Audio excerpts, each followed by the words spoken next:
খালেদা জিয়ার রিপোর্ট ভালো চেষ্টা করেছেন কথা বলার চিকিৎসক।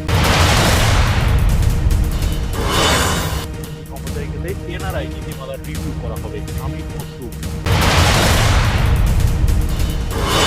বিভিন্ন নেতা পল্টুকে পরিকল্পিতভাবে হত্যা করা হয়েছে, দাবি ইসির। আখতার হোসেনের বক্তব্য সস্তা রাজনীতি। বাণিজ্য উপদেষ্টার সঙ্গে থাইল্যান্ডের রাষ্ট্রদূতের বৈঠক।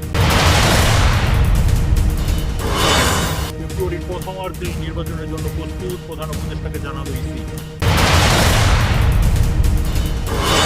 চাঁদাবাজিদের নির্মূল না করা পর্যন্ত লড়াই অব্যাহত থাকবে, হাসনাত আব্দুল্লাহ।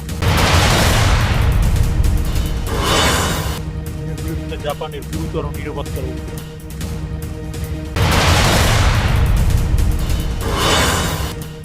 টেক ও কন্টেন্ট মনিটরদের ভিসা দেবে না যুক্তরাষ্ট্র।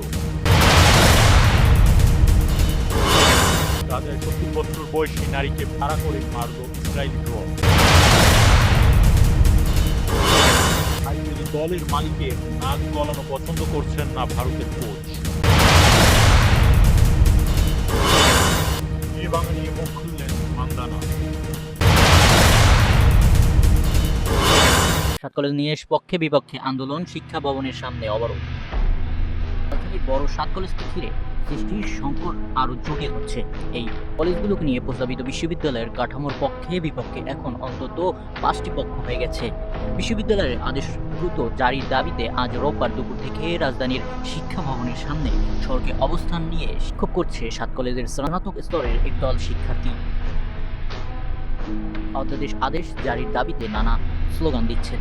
এই কর্মসূচির কারণে সচিবালয়ের মুখে ব্যারিকেড দিয়ে রাস্তা বন্ধ করে দিয়েছে পুলিশ। নিয়েছে করা অবস্থান, এ কারণে এই পথ দিয়ে চলাচল বন্ধ হয়ে গেছে। অন্যদিকে কলেজের স্বতন্ত্রতা বজায় রাখার দাবিতে ধারাবাহিকভাবে বিক্ষোভ করে আসছে ঢাকা কলেজ সহ একাধিক কলেজের মাধ্যমিক শিক্ষার্থীরা।